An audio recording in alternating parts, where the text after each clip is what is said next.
Well hello everybody, welcome to Royzik वे।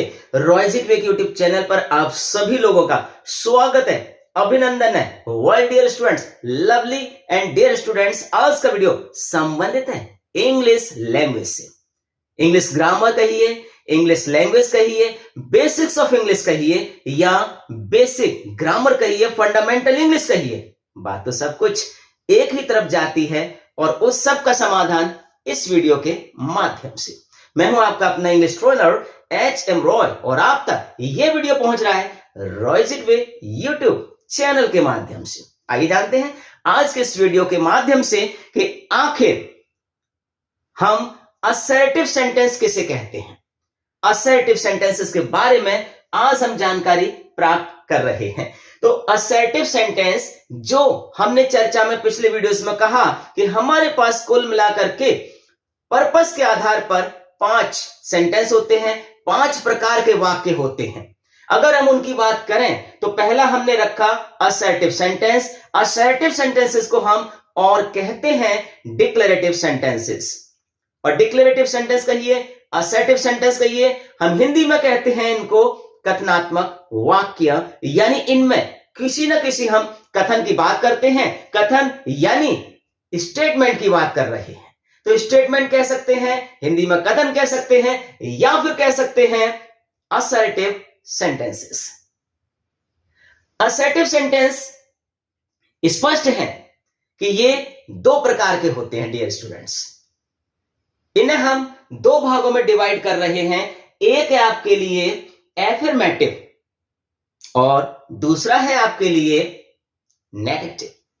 यानी affirmative sentence और negative sentence दोनों मिलकर के बनाते हैं असर्टिव सेंटेंस, जिनके बारे में आपने पढ़ा होगा, सुना होगा, समझा भी होगा। और आज जब इसे यहां पर देख रहे हैं तो यह बात आपके लिए बिल्कुल एक रिवीजन के माफिक है, अगर पहले से आपको आता था। और यदि नहीं आता था तो निश्चित तौर पर आपके लिए बेहद मस्ट वॉच है ना, और मस्ट अंडरस्टैंड वाली अवधारणा है, समझना ही होगा आपको जो है ना। तो यहां हमने कहा कि जो असर्टिव सेंटेंसेस है वो 2 काइंड्स में डिवाइड किए जा सकते हैं। एक आपने देखा अफर्मेटिव सेंटेंस और दूसरा देखा आपने नेगेटिव सेंटेंसेस। तो जब हम एफर्मेटिव सेंटेंस की बात कर रहे हैं तो एफर्मेटिव को हिंदी में कहते हैं स्वीकारात्मक वाक्य, जिनमें हम किसी बात को एक्सेप्ट करते हैं, स्वीकार करते हैं। जैसे I play cricket, I go to market, I study in the morning. It means कि इन वाक्यों में हम किसी ना किसी बात को एक्सेप्ट कर रहे हैं, स्वीकार कर रहे हैं, और इसीलिए इन्हें हम बोलते हैं अफर्मेटिव वाक्य, स्वीकार करने वाले वाक्य। और भी कुछ एग्जाम्पल आप ले सकते हैं। अगर हम दूसरे पार्ट की बात करें नेगेटिव सेंटेंसेस की, ज्यादातर लोग निगेटिव बोलते हैं, लेकिन निगेटिव ना बोल करके कहा जाएगा नेगेटिव सेंटेंसेस, यानी नकारात्मक वाक्य।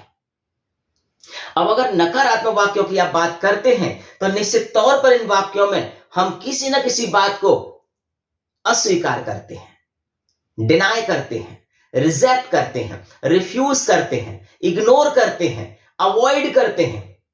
सिनोनिम्स भी हो गए आपके लिए, है ना। तो जैसे अगर हम प्रेजेंट इंडेफिनिट टेंस के तहत बात करेंगे तो हम कहेंगे मैं बाजार नहीं जाता हूं, यानी I do not go to market.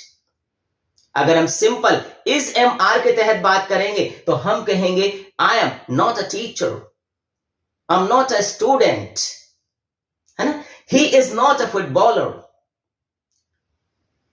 है ना। दे आर नॉट चैंपियंस, है ना।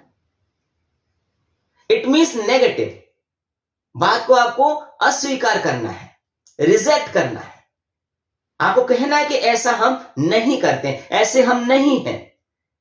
तो इन्हीं को हम बोलते हैं नेगेटिव सेंटेंसेस, नकारात्मक वाक्य। कुछ और एग्जांपल आपके सामने। तो हमने क्या चर्चा किया, असर्टिव सेंटेंसेस का या फिर डिक्लेरेटिव सेंटेंसेस का, जिनमें हम किसी बात को डिक्लेयर करते हैं कि ऐसा है या ऐसा नहीं है। तो हमें उम्मीद है कि यह बात आपकी समझ में आ गई होगी डियर स्टूडेंट्स। तो चलिए इस वीडियो में इतना ही, कुछ और अगला वीडियो लेकर के हम कुछ और वाक्यों के साथ आपके समझ प्रेजेंट होंगे। तब तक आप अपना विशेष ख्याल रखिएगा, है ना। वीडियो अगर आपको अच्छा लगा है तो फिर वीडियो को आप लाइक करें। लाइक करने के साथ साथ चैनल पर अगर पहली बार हैं तो चैनल को सब्सक्राइब करके बेल आइकन को भी दबा दें, ताकि हमारे द्वारा इसी प्रकार के वीडियोस आपके पास पहुंचते रहें। जो हम भेजते हैं वो आपकी दहलीज पर दस्तक देते रहें और आपकी तकदीर के निर्माण में महत्वपूर्ण भूमिका निभाते रहें। आपने वीडियो को अंत तक देखा, इसके लिए बहुत बहुत धन्यवाद। Thank you for watching this one till and. जय हिंद, जय भारत।